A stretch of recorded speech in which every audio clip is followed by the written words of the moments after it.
दोस्तों आज हम आपको जिस देश के बारे में बताने जा रहे हैं उस देश को दुनिया के सबसे पसंदीदा टूरिस्ट डेस्टिनेशन के रूप में जाना जाता है। ये देश दुनिया की एकमात्र ऐसी जगह है जहां से आप सूरज को प्रशांत महासागर में उगते और अटलांटिक पर अस्त होते हुए देख सकते हैं। इस देश में पक्षियों की 970 से ज़्यादा प्रजातियां पाई जाती हैं।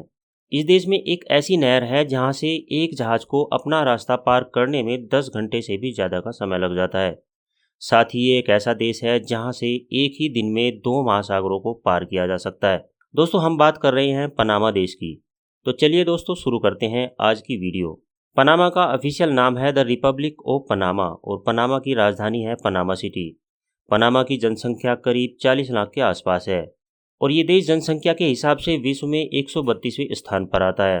पनामा सिटी इस देश की राजधानी होने के साथ साथ यहाँ का सबसे बड़ा शहर भी है। यहाँ की आबादी 14 लाख से भी ज़्यादा है। ये शहर बैंकिंग हब भी है। सबसे ज़्यादा इंटरनेशनल बैंक इसी शहर पनामा में है।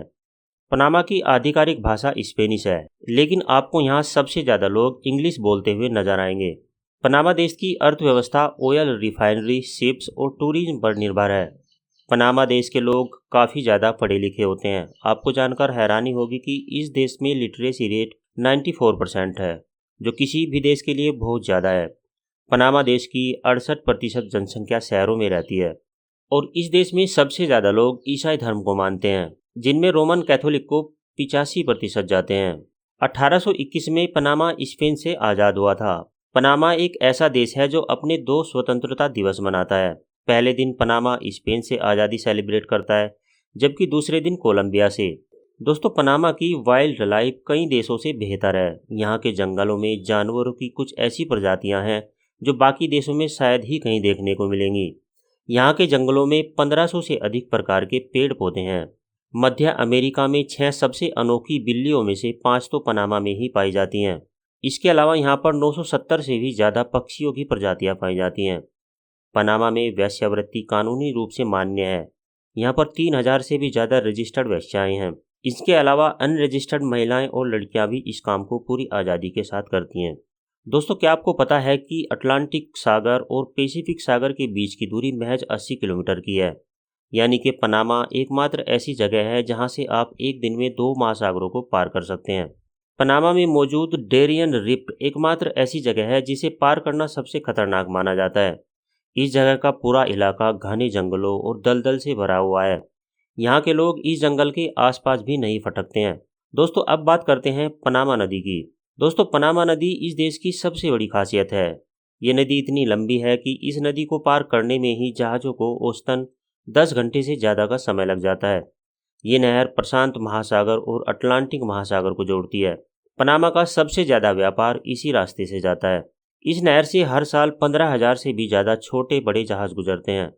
इस नहर को बनाने का काम दुनिया का सबसे बड़ा और कठिन इंजीनियरिंग प्रोजेक्ट माना जाता है। पनामा दुनिया में माल ले जाने वाले जहाज़ों की संख्या के मामले में दूसरे स्थान पर है।